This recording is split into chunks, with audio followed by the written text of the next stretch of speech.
Hello, I'm Martin Simpson. And I'm Colin Harper.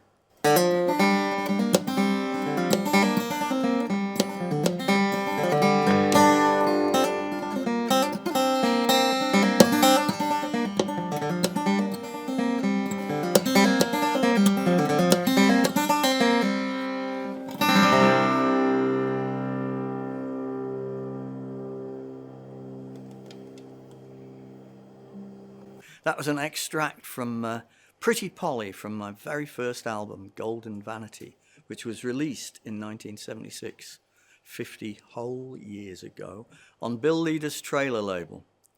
The Golden Vanity went sailing on the vicissitudes of the music business, and it's been unavailable for decades. It didn't sail off alone. The rest of the Trailer and Leader catalogues went with it, much of it never to be seen in the commercial marketplace again. From the 1st of January next year, I can begin a clean, simple process towards recovery of the rights to that album and to making it available again. But a lot of my peers who recorded for Leader Trailer before 1976 can begin that process right now. A few years ago, Cliff Richard, of all people, led a campaign to extend the UK copyright in sound recordings from 50 years to 70 years. He was successful. In short, if recordings were unavailable for sale, an artist or heirs to an artist could serve a so-called use it or lose it notice. And within 12 months of that notice, one of two things had to happen. One, the work in question had to be reissued in digital and physical form. Or two, the rights to the recording would return to the artist or their heir. Also, if a record company did re-release the work, it would have to pay the artist for every copy sold, regardless of historical debt. And there were also new provisions for session musicians to receive payment. Almost the entire Leader and Trailer catalogues, including artists like Nick Jones, Dave Burland, Seamus Ennis, the Copper Family, the Boys of the Loch, the High Level Ranters, Peter Bellamy, Robin and Barry Dransfield, Roy Bailey, Swan Arcade, Archie Fisher, and many more have been unavailable for many years. Most never available on CD, let alone digitally. It's beautiful music that deserves to be heard and enjoyed by new generations, and we believe it will be.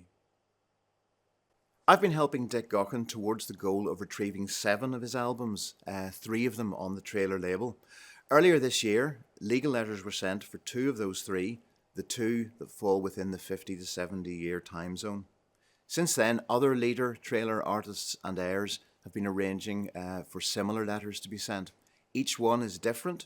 It all depends on the original contract, who was in the band, whether the music is currently available, and other issues. But not everyone can afford to hire a solicitor, even for a guaranteed result. That's what this crowdfunding campaign's about. We'd like to raise £1,500 each for a small number of artists now in their 70s and 80s who need that help. They need help to secure the really meaningful goal of not only making the music of their glory days available again, but also benefiting financially from it. Those artists are Dave Burland, Robin and Barry Dransfield, John Tams and Roger Watson for the Muckram Wakes, Tom Gilfellon, Alistair Anderson and the High Level Ranters, the Boys of the Loch, Pete Coe, Hedgehog Pie and Roy Bailey.